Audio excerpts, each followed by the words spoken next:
আকাশবাণী কলকাতা খবর পড়ছি নমামি বসুরুদ্র। প্রধানমন্ত্রী নরেন্দ্র মোদী আজ নতুন দিল্লির কর্তব্য পথে তৃতীয় পর্যায়ে কর্তব্য ভবনের উদ্বোধন করেছেন। নতুন আবাসনটি পরিদর্শন ছাড়াও প্রধানমন্ত্রী এর অনন্য বৈশিষ্ট্যগুলি খুঁটিয়ে পর্যালোচনা করেন। এছাড়াও ভবনের প্রাঙ্গণে শ্রী মোদী বৃক্ষরোপণ করেছেন। পরে সামাজিক মাধ্যমের এক বার্তায় প্রধানমন্ত্রী লিখেছেন, সরকারের দায়বদ্ধতা ও প্রতিটি নাগরিকের কাছে পরিষেবা পৌঁছে দেওয়ার সর্বক্ষণের প্রচেষ্টার প্রতীক হল এই কর্তব্য ভবন। সরকারের নীতি প্রণয়নে এবং জনগণের কাছে প্রকল্পের সুবিধা পৌঁছে দেওয়ার ক্ষেত্রে দ্রুততা নিশ্চিত করতে এই উদ্যোগ শুধুমাত্র সহায়ক হবে না, দেশের বিকাশকেও পৌঁছে দেবে অন্যতম উচ্চতায়। মেঘভাঙা বৃষ্টি ও হরপাবানে বিপর্যস্ত উত্তরাখণ্ডের উত্তরকাশীর ধারালিতে প্রাকৃতিক দুর্যোগের মধ্যেই যুদ্ধকালীন তৎপরতায় চলছে ত্রাণ ও উদ্ধার কাজ। সেনাবাহিনী, জাতীয় বিপর্যয় মোকাবিলা বাহিনী এনডিআরএফ, রাজ্য বিপর্যয় মোকাবিলা বাহিনী এসডিআরএফ উদ্ধার কাজে যুক্ত রয়েছে। মুখ্যমন্ত্রী পুষ্কর সিং ধামি আজ ওই এলাকায় গিয়ে ক্ষতিগ্রস্তদের সঙ্গে কথা বলেন। আহতদের যথাযথ চিকিৎসার বন্দোবস্ত করার নির্দেশ দেন তিনি। উদ্ধার ও ত্রাণ কাজে নিযুক্ত কর্মীদের সঙ্গেও সাক্ষাৎ করেছেন মুখ্যমন্ত্রী। ত্রাণ শিবিরগুলিতে খাদ্য, পানীয়, ওষুধ সহ অন্যান্য প্রয়োজনীয় জিনিস যাতে দ্রুত পৌঁছয় তা নিশ্চিত করতে প্রশাসনিক আধিকারিকদের শ্রী ধামি নির্দেশ দেন। ত্রাণ সামগ্রী ও অন্যান্য জিনিস পরিবহনে ধারালি অঞ্চলে আরও 2টি হেলিকপ্টার পাঠানো হয়েছে। পাশাপাশি বায়ুসেনার চিনুক হেলিকপ্টার রাস্তার মেরামত, ধ্বংসস্তূপ সরানোর ক্ষেত্রে যন্ত্রপাতি নিয়ে যাওয়ার কাজে নিযুক্ত রয়েছে। বিহারে এসআইআর সহ নানা ইস্যুতে বিরোধীদের হৈহট্টগোলের জেরে সংসদের উভয় সভার অধিবেশন আজ দিনের মতো মুলতবি হয়ে গেছে। দুবার মুলতবি হবার পর দুপুর 2টোয় সভা বসলে এসআইআর নিয়ে আলোচনার দাবি তুলে বিরোধীরা ওয়েলে নেমে স্লোগান দিতে থাকেন। সংসদ বিষয়ক মন্ত্রী কিরেন রিজিজু বিরোধীদের লাগাতার প্রতিবাদ কর্মসূচিতে অসন্তোষ ব্যক্ত করেছেন। তিনি বলেন, সংসদীয় এবং সাংবিধানিক নিয়মনীতি মেনে সরকার আলোচনায় রাজি, তবে এসআইআর বিষয়টি যেহেতু সর্বোচ্চ আদালতে বিচারাধীন তাই এটি নিয়ে সভায় আলোচনা সম্ভব নয়। নির্বাচন কমিশনের মধ্যে সাংবিধানিক প্রতিষ্ঠানের কাজকর্ম নিয়েও কোনোরকম রকম আলোচনা হবে না বলে জানিয়ে দেন শ্রী রিজিজু। চিৎকার চেঁচামেচির মধ্যেই বন্দর ও জলপথ মন্ত্রী সর্বানন্দ সোনোয়াল মার্চেন্ট শিপিং বিল 2024 সভায় পেশ করেন। এদিকে প্রথমবার মুলতবির পর দুপুর 2টোয় রাজ্যসভার অধিবেশন শুরু হলে একই চিত্র নজরে আসে। হৈহট্টগোলের মধ্যেই সভায় আজ সমুদ্রপথে পণ্য পরিবহন বিল 2025 পাশ হয়। বিহারে নিবিড় সংশোধনের পর খসড়া ভোটার তালিকা থেকে বাদ যাওয়া প্রায় 65 লক্ষ নামের বিস্তারিত বিবরণ নিয়ে ভারতের নির্বাচন কমিশনের কাছে জবাব তলব করেছে সুপ্রিম কোর্ট।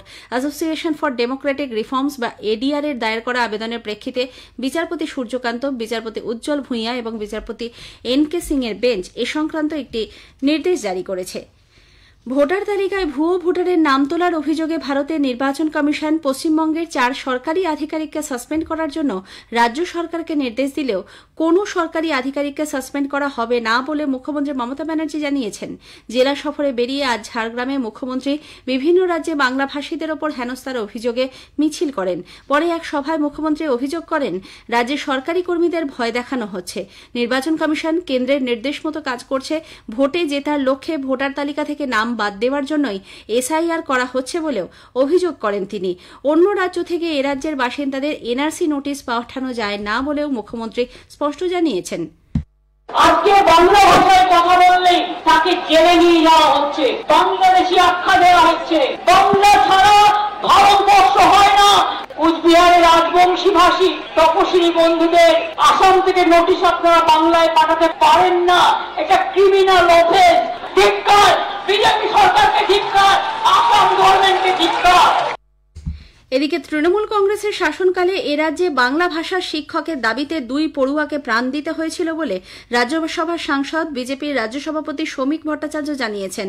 মুখ্যমন্ত্রী পশ্চিমবঙ্গকে বাংলাদেশে পরিণত করতে চাইছেন বলেও অভিযোগ করেন তিনি। বাংলার মাটিকে কারা কলঙ্কিত করে? তৃণমূল কংগ্রেস। দাড়িভিটে উর্দুর পরিবর্তে বাংলা শিক্ষকের দাবি নিয়ে 2 জন ছাত্র শহীদ হয়েছেন। এখনো তাদের মরদেহগুলো পোঁতা আছে মাটির নিচে, দাহ সংস্কার করেনি। কি ব্যবস্থা নিয়েছেন মুখ্যমন্ত্রী? তৃণমূল পশ্চিমবঙ্গকে পশ্চিম বাংলাদেশ বানাতে চাইছে, সেটা আমরা হতে দেব। তৃণমূলকে ধিক্কার জানাই। বাংলাদেশি মডেল শান্তা পালকে অবৈধ নথিপত্র বানিয়ে দেওয়ার অভিযোগে ধৃত সৌমিক দত্তকে জেরা করে আরও একজনকে গ্রেপ্তার করেছে লালবাজারের গুন্ডা দমন শাখা। গতরাতে বর্ধমান থেকে মুমতাজ উদ্দিন নামে ওই ব্যক্তিকে গ্রেপ্তার করা হয়। কিশোরী মেয়েকে ধর্ষণের পর শ্বাসরোধ করে খুন করার অভিযোগে বাবার ফাঁসির সাজা দিয়েছে আসানসোলের পক্সো আদালত। 2024 সালের মে মাসে আসানসোলের হীরাপুর থানা এলাকার সেই ঘটনায় বিশেষ পক্সো আদালত গত সোমবার অভিযুক্তকে দোষী সাব্যস্ত করেছিল। আজ সাজা ঘোষণা করেন বিচারক সুপর্ণা বন্দ্যোপাধ্যায়।